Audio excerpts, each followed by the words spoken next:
Right. Greetings and welcome back to Racial and Ethnic Minorities.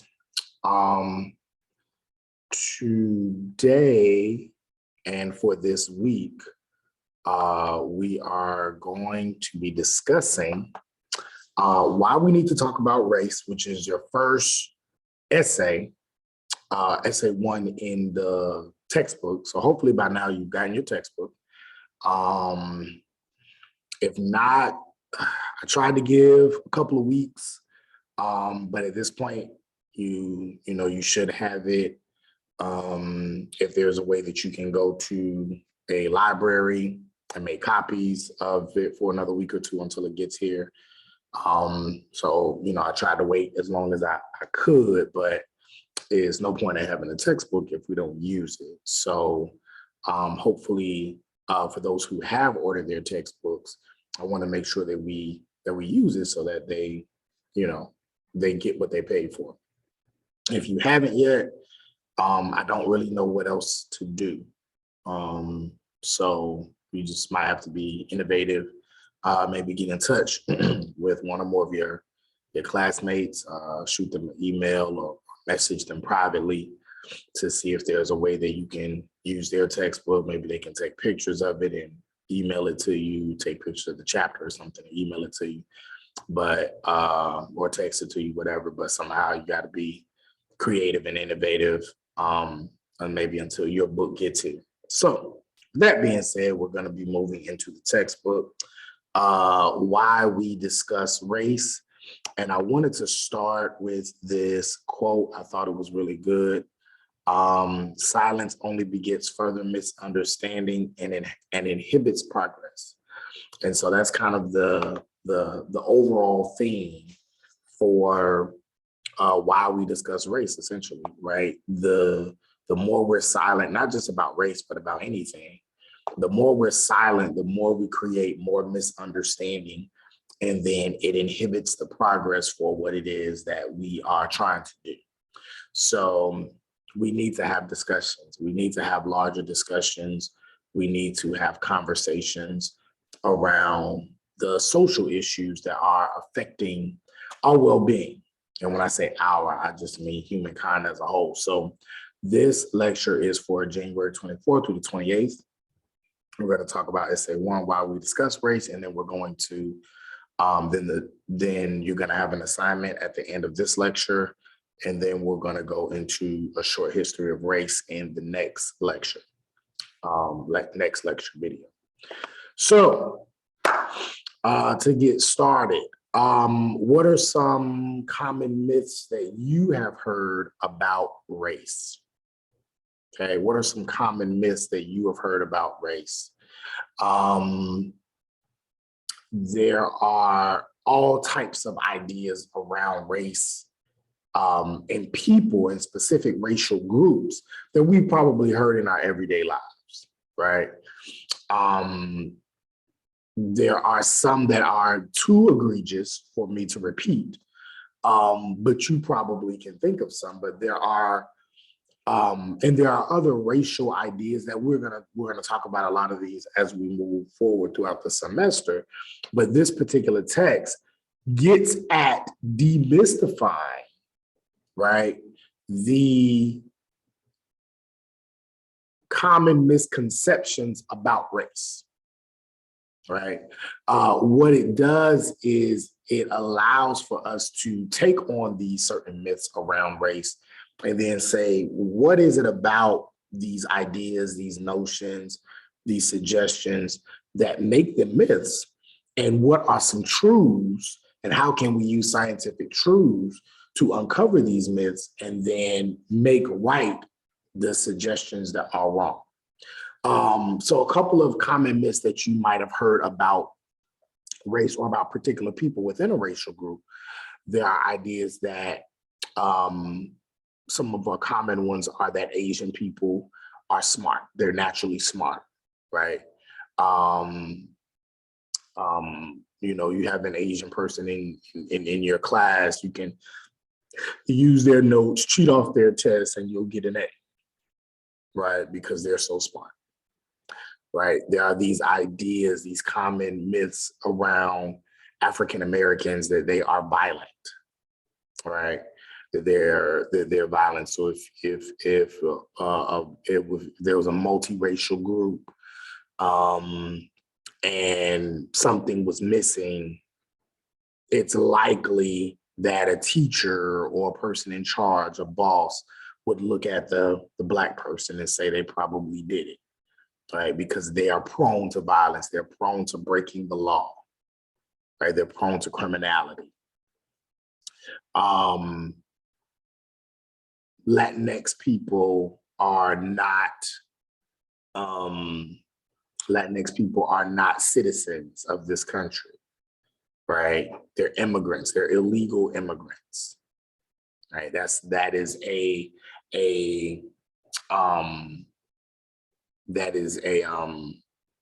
common myth, a misconception, a stereotype that many people have put forth about that particular group.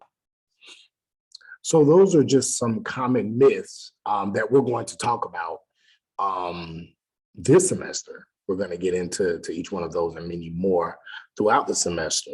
But then there are also these common myths and misconceptions about race as a whole, right? And so I want you to take some time to think about what those may be. You can pause this video here to just kind of talk with yourself or talk with your roommate or family or whoever about some common myths, misconceptions about particular racial groups.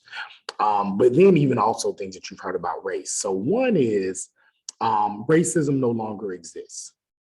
So there's this larger idea that racism is a thing of the past. And we're going to go more into that next week when we talk about colorblind racism with Benia Silva's idea of colorblind racism. But this larger theory that racism no longer exists, right? That yes, in the past, and we talked about, some historical, I had a historical discussion last week around race with Racist America. So we know what's happened in the past. We know that the United States was heavily involved in the slave trade. We know, we can clearly see how Jim Crow was racist. People were blatantly racist. In fact, there was a time where you could not get elected in the South if you were not racist, in many areas of the South if you were not racist. So racism was very, very important in terms of how people were able to move and navigate social and political life during Jim Crow, and even prior to Jim Crow. However, because of the civil rights movement, because of the advances that many African Americans have made, because of the fact that America, or the United States, is seen as now as a melting pot, where now you have all these different groups here. And it seems as though everybody's living in harmony and everybody's happy, and you see representation of different racial groups as teachers, as police officers, as politicians, as entertainers, as business people. Then many people will say, oh, well, you don't have to worry about the racism thing no more. We're good. That's a common myth, right? I don't see race. I see everyone as human. You've probably heard that term before. I don't see race. I remember somebody told me, if a person says, I don't see color, then why do you stop at red lights? Right? So we see color, unless you're one of those people who has that specific condition where they actually cannot see a color. But most people don't have that condition. So people say, I don't see race or I don't see color. We do. We do. And it's okay. Race does exist, right? Color does exist. It's clear that there are some people who are, well, while race is a social construct, and we're going to talk about that in the next video, but race is a real thing and color is a real thing. And it's clear that people are of different colors, or they have different ethnicities, or come from different racial groups. And it's okay to view everyone as human, because everyone is a human being. But to say that a person does not see race is a myth, because we all see it. We all recognize it. We all experience it, right? Even if a person is, legally blind, they can still recognize racial characteristics. There are certain things that are aligned, stereotypically, like generally aligned to certain racial groups, right? So you can tell. They got in because of affirmative action. That is another common myth, that affirmative action allows for people to just have access to whatever they want without having to work for it, right? So they got in because of affirmative action. And when they say they got in, they're talking about schools, typically schools and jobs. And this is often used to explain away the work that people of color have had to put in order to gain access to college, gain access to a job, or gain access to an opportunity. It is also used to justify what people call or to justify white privilege and to justify white positioning, because it suggests that affirmative action is reverse racism. So instead of being racist towards the person of color by allowing white people to advance, we are now being racist towards white people by giving African Americans or giving people of color opportunity to advance. If we do the research, the people who benefit the most from affirmative action policies have not been people of color. They've actually been white women, statistically speaking. But that is a common myth. Asian Americans are doing fine, so why can't the rest of them?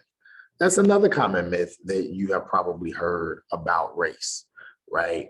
When people talk about race and racism, many people often say, well, the reason why Black people have not advanced as a race to the same level as white people, or Latinx people have not advanced at the same level as white people, is because, or Native Americans, is because of racism.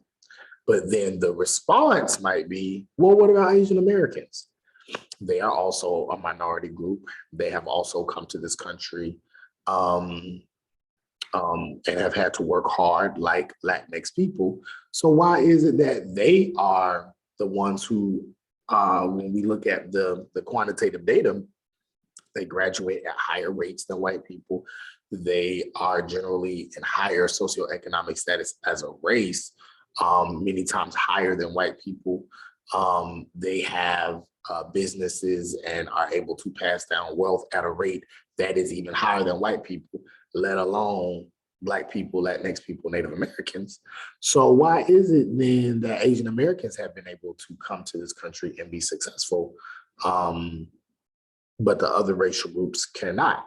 It must mean that the United States has done something right. It must mean that it truly is a land of opportunity. It must mean that they have created a way for either white people or minority groups to come to this country and be successful. If Asian Americans are the model minority, they're the ones who have broken the barriers, and they're the ones who have now been able to do what these other minorities, these Black people, these Latinx people, these Native Americans have not been able to do.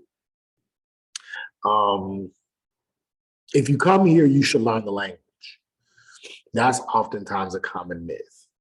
Well, if a person is not speaking English and they're not trying to learn the language, they're not respecting the United States. And that's not always the case, right? So that's another common myth about race. Also, another common myth is that people, particularly from Latin countries who come to the United States, they're immigrants, they're illegal, or they don't have a certain level of respect for the English language or don't want to integrate. I'm not racist. My best friend is inter-race, right? I'm not racist. My best friend is Black. I'm not racist. My best friend is white. I'm not racist. My best friend is, I'm not racist. My best friend is Black. I'm not racist. My best friend is Latino or whatever. Just because there is one person that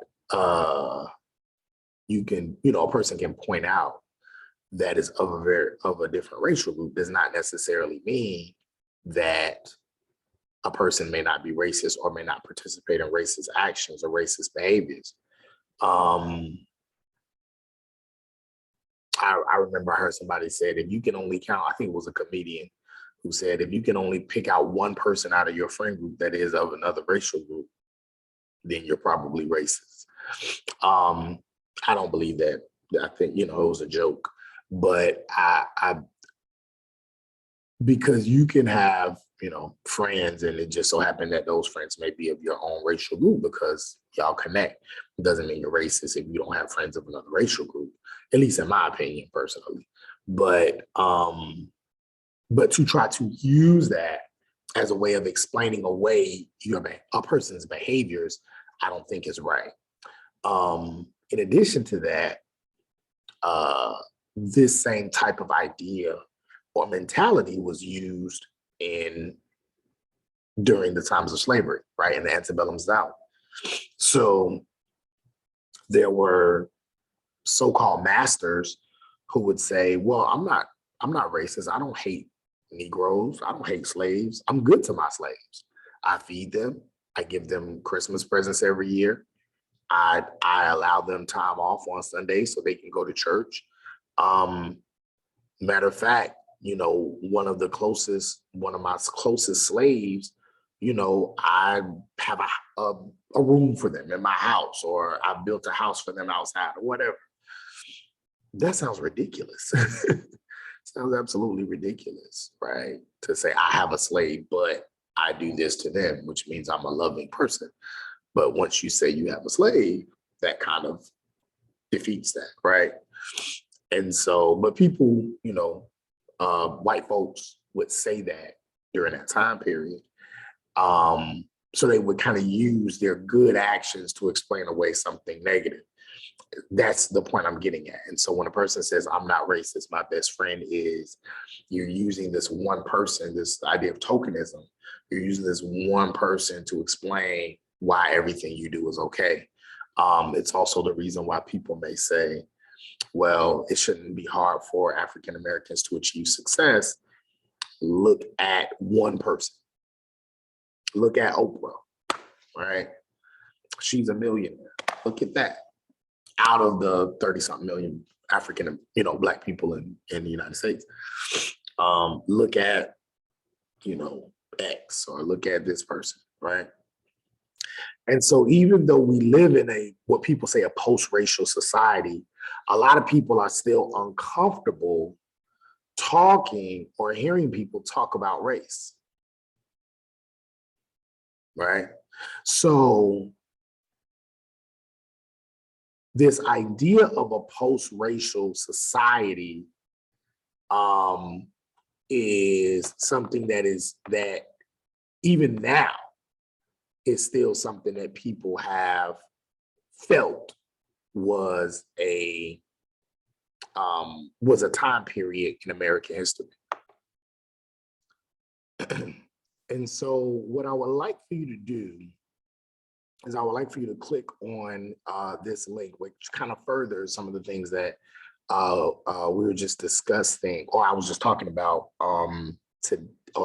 just now, in terms of why we discuss race and why we talk about race and some of the common myths around race. So I think this is just kind of a good way to kind of, conclude that particular section and then transition us into the next section. So click on that link. It's only like 3 or 4 minutes about, why even now, even though we live in a so-called post-racial society, we see that it is still very difficult and people still get very upset when discussing race, when talking about race. I've even found that in certain universities, colleges and universities that I've taught at least, if the title of a class is race or has something to do with race, many times students will not take the course, right?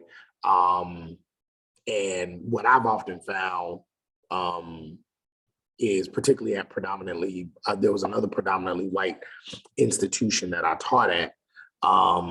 that a majority of the class was either minority students or white women, but particularly white men. At least at that institution, would not take the course. And I don't know what the stats are across the board, but that's what I found. And I remember talking to a colleague. It was a white colleague of mine actually at the time, and they told me the same thing, that a lot of times when there's a course with race in the title, it's more difficult for those courses to actually be offered, because a lot of students won't take them, particularly at predominantly white institutions. So yeah, so that's a real thing. It's still difficult.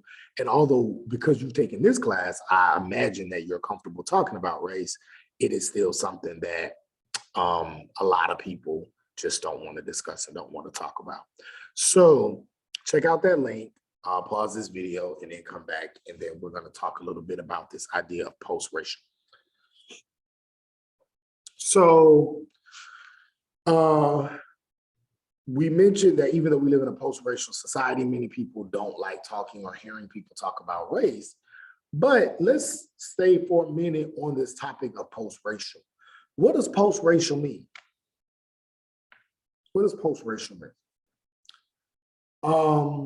Post-racial can mean, or does mean, that there is a time period in American history where race no longer plays a factor in the individual goals and the individual, the individual success of people, individual or collective success of people. Meaning, race no longer is a barrier for measuring how people are able to navigate life in the United States. Post-racial means that the idea of race no longer needs to be discussed, because merit now has actually been a thing that is applied across the board. So we don't have to discuss race. Race no longer plays a key role. We can from a historical standpoint, but race no longer plays a key role in how people are able to become successful or not in this country. So the question is, what event made our society post-racial? What event can we say? Because if you are pre-something and post-something, right? Pre-Civil War, post-Civil War, then the key event is the Civil War, right? Pre-civil rights, post-civil rights, the key event is the civil rights. So if it's pre-racial and post-racial, then what racialized event occurred to make whatever happens after that a post-racial society? So think about it.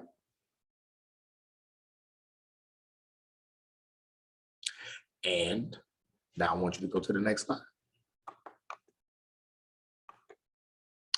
So the event that occurred that so-called made our society post-racial was the election of President Barack Obama.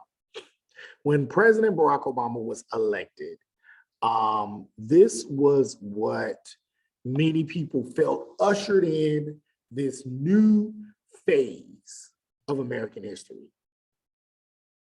that may have symbolized some level of progression.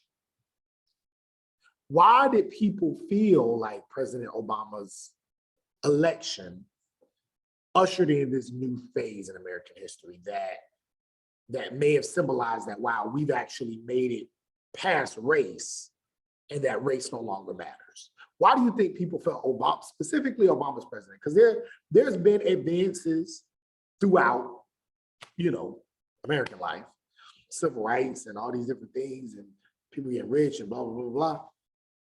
So what was it about his presidency that made people feel that way?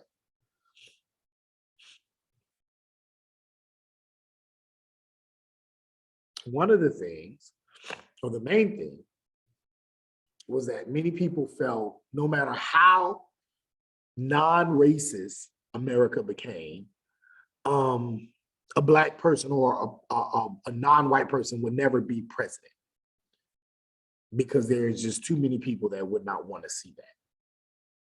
So even if there are certain places or certain fields where non-white people could be successful, when you're voting, you need the votes of everybody. You need to try to get as many black votes as you can, as many white votes as you can, as many Latinx votes as you can, Asian American votes as you can, women vote, men vote, Christian vote, non-Christian vote, young vote, old vote. You need to get as many professional vote, blue collar vote, down south vote, Midwest vote, voters from the urban areas, voters from the rural areas. You want to try to get as many as you can. That means you have to be able, if you're going to be president, to appeal to what? Everybody. You can't, or generally, the idea is that you shouldn't just be able to appeal to one group and be able to win. But if a person becomes president, that means that they were able to win over a lot of people in various groups. Meaning, if Obama was elected president, then that must mean that while there were probably a lot of people within his racial group that voted for him, there were also a lot of people outside his racial group that also had to vote for him. So that means if there were a good number of white people who saw Barack Obama and said, I want him to lead me, I want him to lead this country, I think he would be a good leader for this country, then that means they must not be racist, which means maybe we are post-racial. Individually, yes, there are going to be some people who are going to harbor hate in their heart for people, for certain people or certain racial groups. But in general, we've moved past that. We're good now because white people actually elected a black person to be the president, to be the commander in chief. That means they're actually white soldiers that are fighting for and dying for a country with a black leader. Wow, we've really made progress.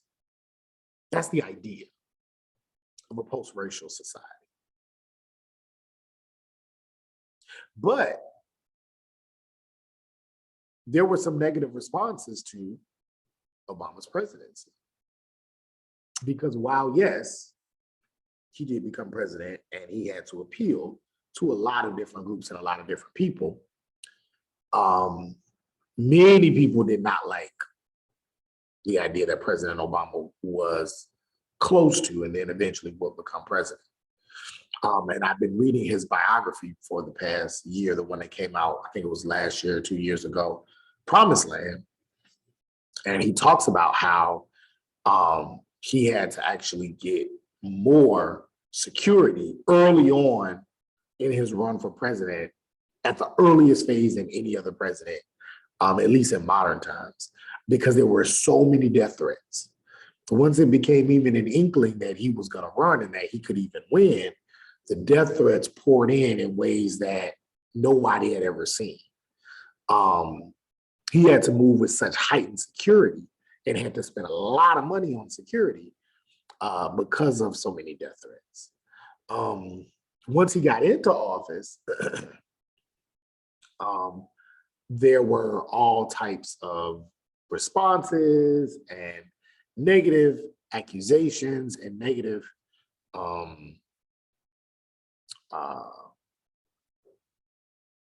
critiques, racist critiques, racist images, all kinds of things that were said about Barack Obama during his 8 years of presidency and his wife, Michelle Obama.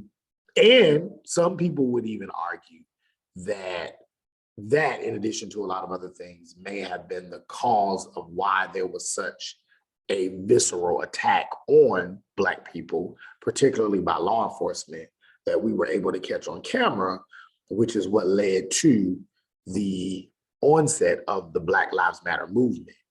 Some people would argue that that was a response to the fact that there was now a Black president, right? So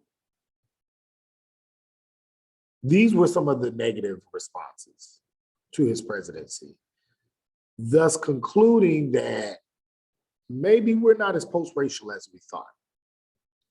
Maybe we have not moved past race as much as we thought. Okay. This now leads us to talk about a specific theory known as racial projects. And this theory was put forth by Omi, two authors, scholars, last name Omi, another one last name Wanat. Omi and Wanat, I think it was Michael Omi and Howard Wanat, I think that's the actual names. They believe that our society exists as a number of racial projects put together to teach us how to deal with race. And a racial project, they say, is simultaneously an interpretation, representation, or explanation of identities and meanings regarding race. And a racial project is an effort that is used to organize and distribute resources, different types of resources, whether those resources are economic, political, cultural, along racial lines. And so what you have is you have these various racial projects that exist throughout US history. Whether you're talking about slavery as a racial project, whether you're talking about Jim Crow as a racial project, whether you're talking about the Black Lives Matter movement as a racial project, because a racial project can perpetuate racism, but then it can also fight against racism. So anything that is trying to interpret, represent, or explain racial identities and meanings to help reorganize resources and reorganize distribution of resources, whether in a negative way, by keeping resources among one racial group, or in a positive way, by making it so that these resources are distributed more effectively along racial lines. So the civil rights movement would be a positive racial project that was done to interpret a racial identity, which is to say that race matters and that minority people, particularly Black people, their identities were important. Racial representation, showing that there should be a representation of people of color in all forms of American life, particularly jobs, because this was during a time where unemployment was high. That's why the March on Washington is called the March on Washington for Jobs and Freedom. And then lastly, explanation of racial identities and racial meanings, meaning we need to re-explain and redefine the policies that are used to help govern our society and cover and protect specific racial groups for those people that do and will get out of line. We need to redefine, reestablish, and re-explain these racial meanings, meaning the voting rights of 1965 is no different from what, the 14th Amendment? I think it was either the 14th or the 15th Amendment, passed in like the 1860s or 70s, that gave freedmen, now we call Black people, the right to vote. But they had to be passed again as a Voting Rights Act to submit that. So we have to explain this again. We have to give it new meaning. And now the Voting Rights Act is under attack, or voting rights are under attack again.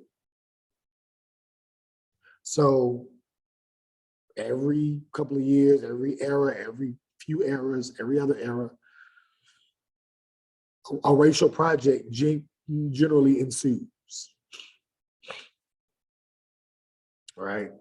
But it's done to ensure that people have the resources necessary that are under equal, right, lines on an equal playing field, to ensure that there is a certain level of just, there's a certain level of equality and fairness that exists across the board. So for example, for the Voting Rights Act, or for now, there's the whole filibuster, and now people are attacking voting rights. Those are political resources. Civil rights, March on Washington was an economic and a cultural. Those were all three really: economic, political, and cultural resources. And so that is what a racial project is. So racial projects allow us to connect race as a discourse, race as an idea, with social structures and how they're organized. It allows for us to take these conversations that we're having about race and connect it to politics. Conversations we're having about race and connect it to wealth exchange. Conversations we're having about race and connect it to law enforcement, connect it to class, connect it to education, connect it to health. That's what these racial projects do. That's what the Black Lives Matter movement did and does. So what makes them racial projects is how they reflect and respond to broader patterns of race, whether it reproduces it or it subverts it.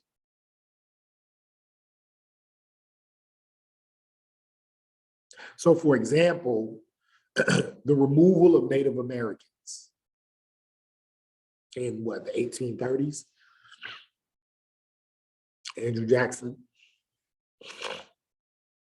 That was a racial project, clearly used to reproduce racism by taking this group of people and forcing them off of their land onto land that was nowhere near as fruitful for them, in the cold, in areas where they were not used to surviving, and ultimately killing off a large portion of their population.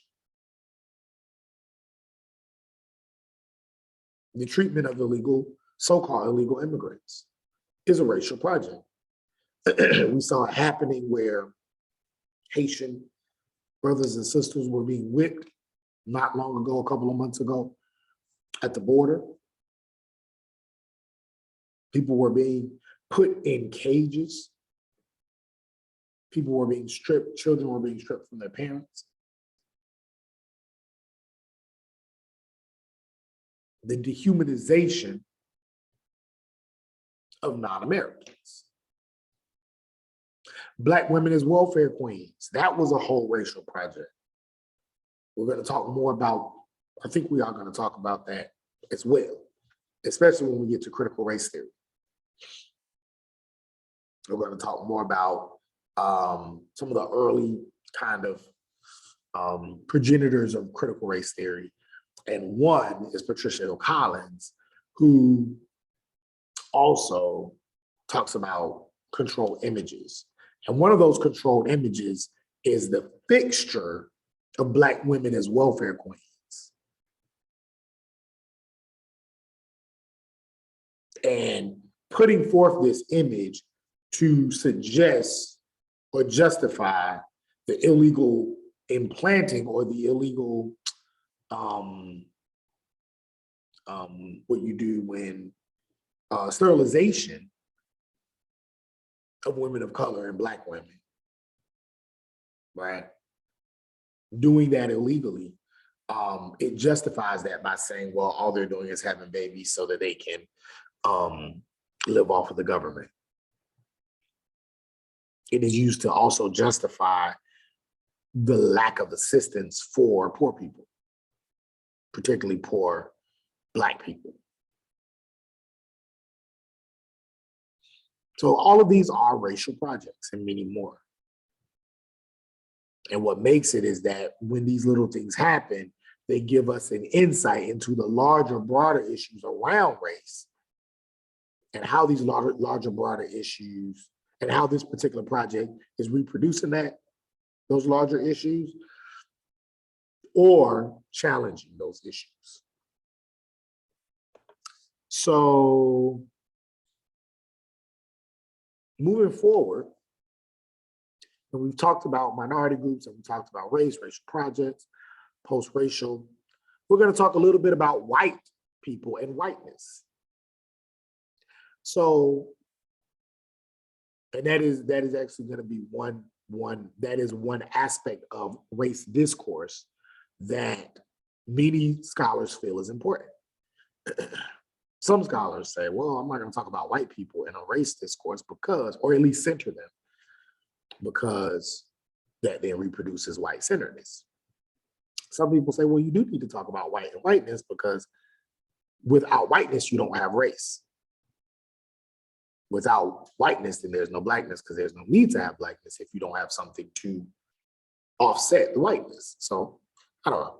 There are different ideas around it. But we are going to talk about whiteness in this class. So what kind of relationship do white people have with their ethnicity? Some people may ask, well, how come white people don't like to talk about race or don't even see that race is important? Well, to them, because whiteness is not necessary or is not as significant in terms of a racial idea as it is to Black people, as it is to Latinx people, as it is to Native American people, et cetera. To be white and to have to think about their whiteness, that's not something that many of them have to do a lot. What are some cultural expressions that white Americans display that are significant to their whiteness and ethnicity?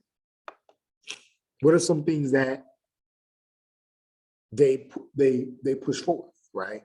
Because it's very clear, particularly to Black people, that race is important to them.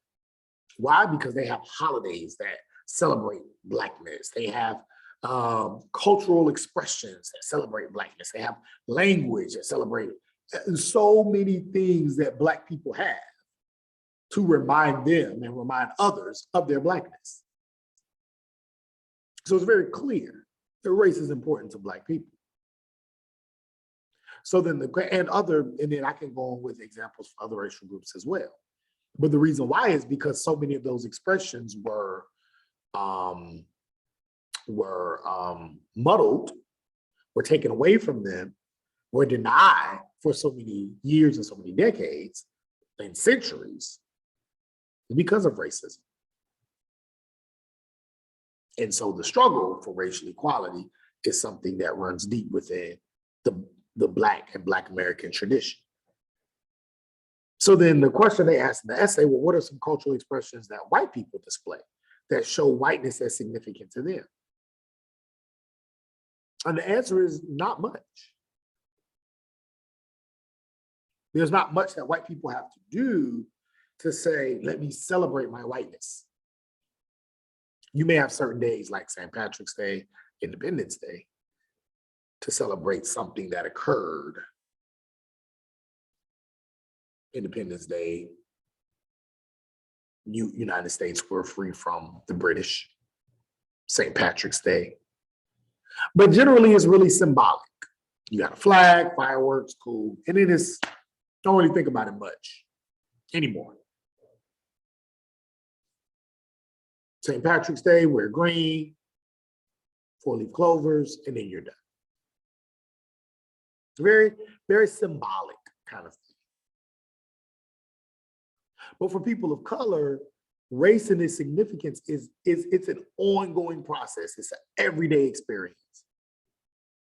It's the way people of color eat. It's the way they communicate. It's the way they think. It's the way they have to behave. We talked about that with double consciousness. They have to think about race all the time. Even in Zoom meetings.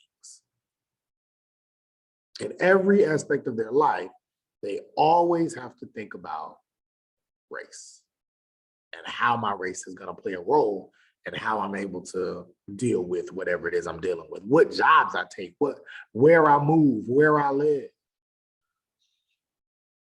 who I marry.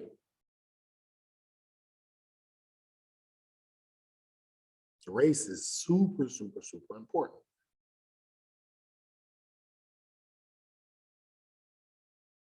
And so whiteness and white privilege is made invisible. And so it's hard for many white students to see the significance of race because they don't have to experience it as much.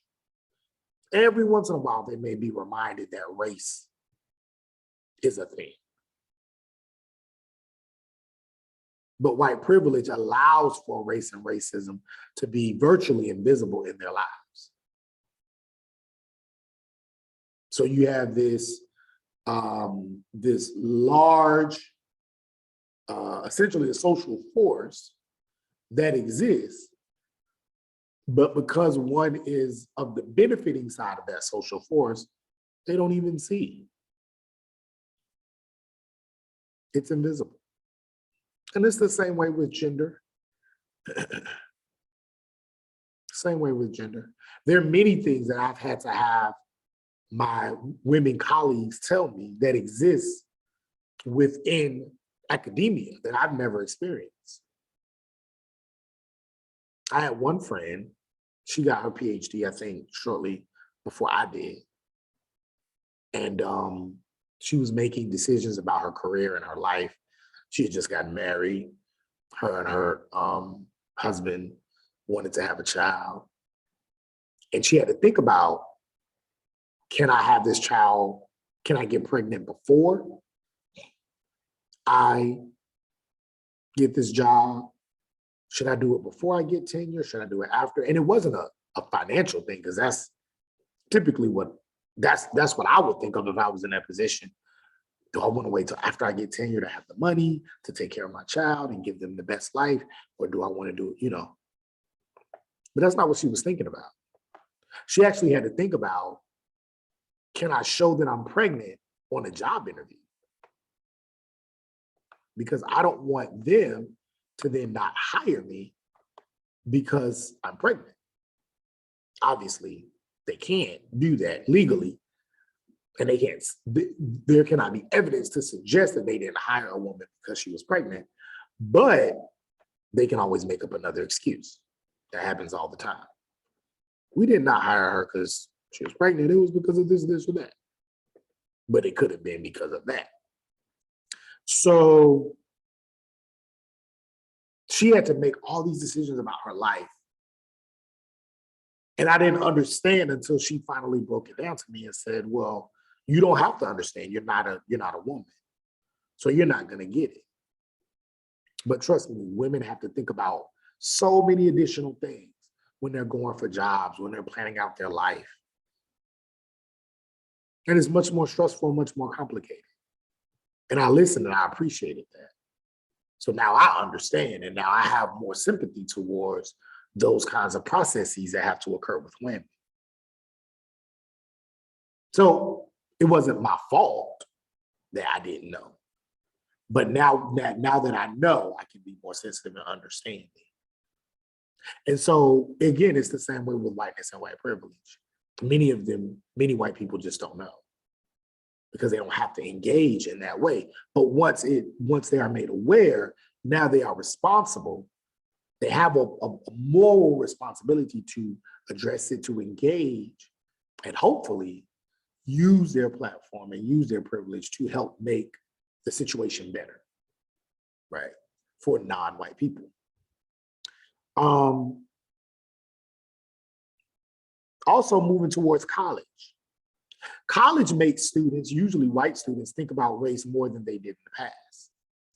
Because when you're growing up, and many of you may be able to relate to this, most people, according to data, scientific data, most people grow up in neighborhoods that largely reflect their racial group and their class group.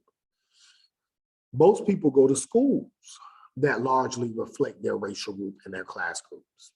And even if they go to a diverse school, the people that they tend to hang out with and build substantial relationships with are people that are generally in their racial group.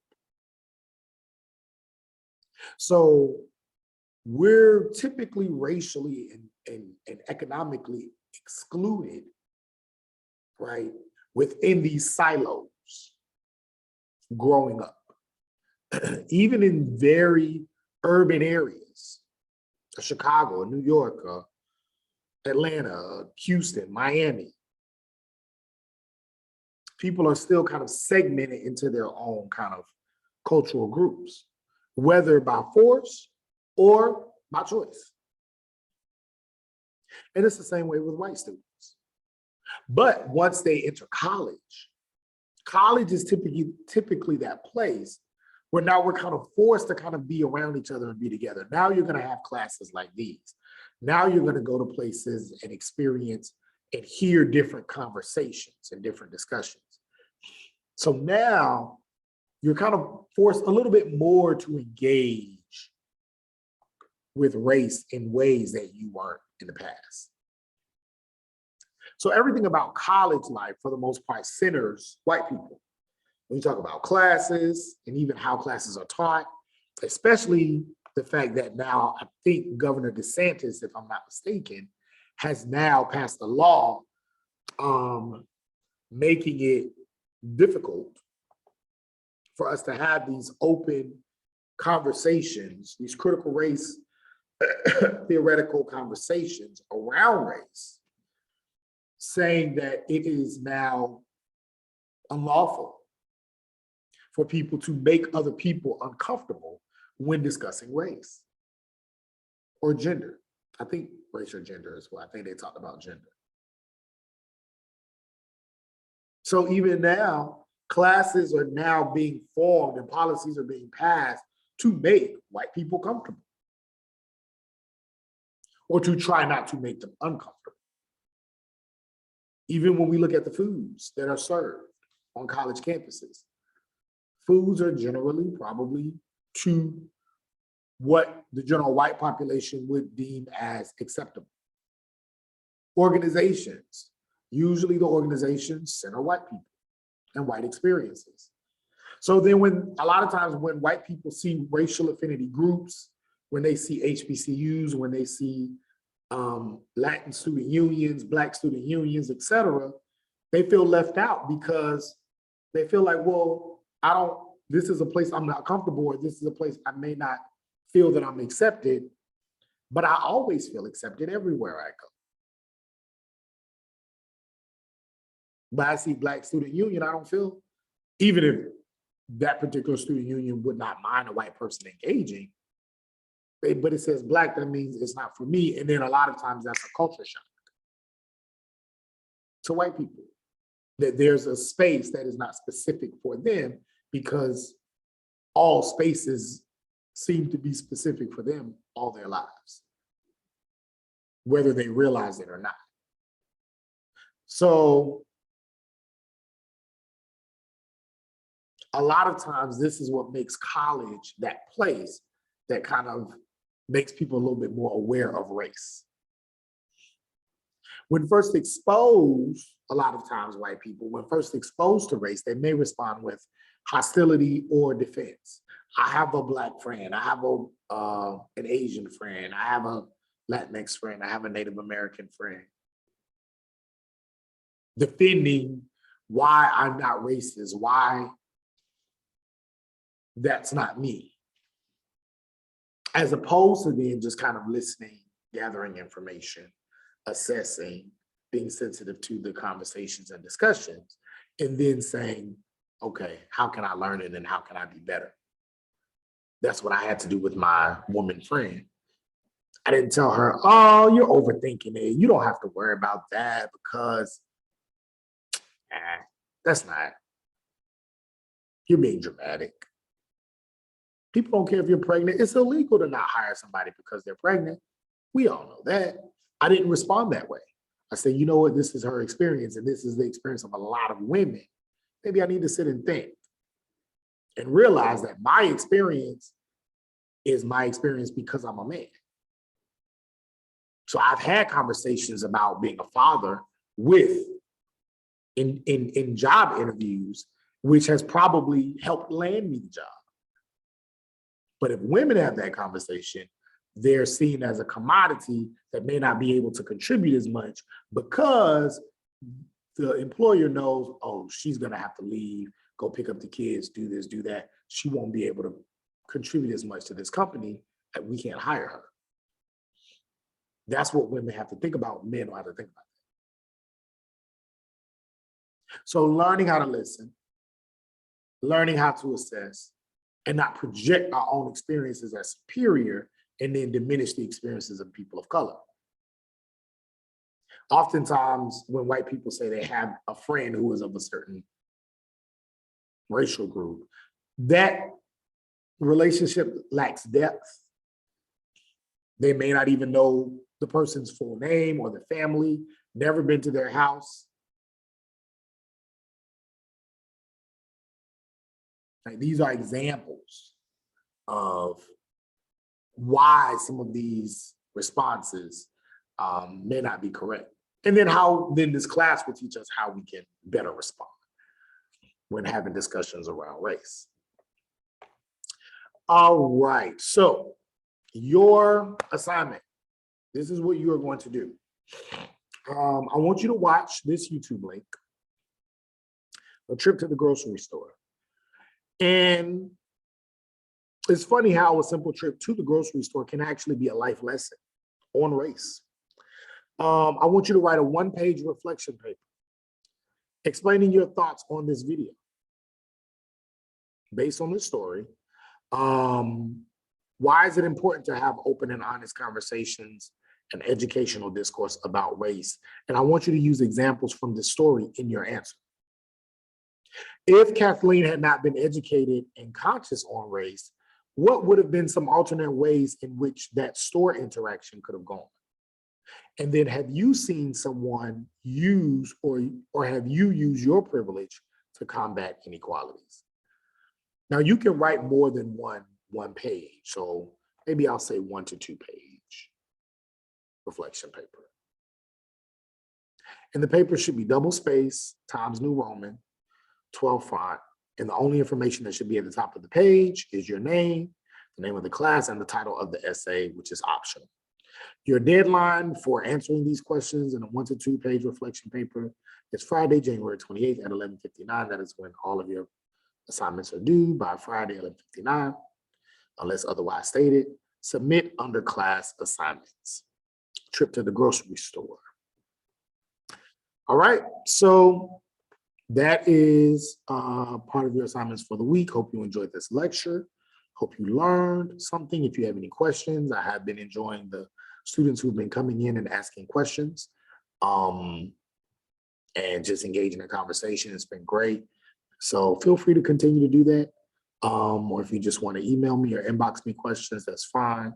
Some of it coming to the office hours, that's been great too. Hope you enjoyed this. Make sure you complete your assignment and feel free to check out the next video for the week. Have a great day, great week, great weekend, and see you soon.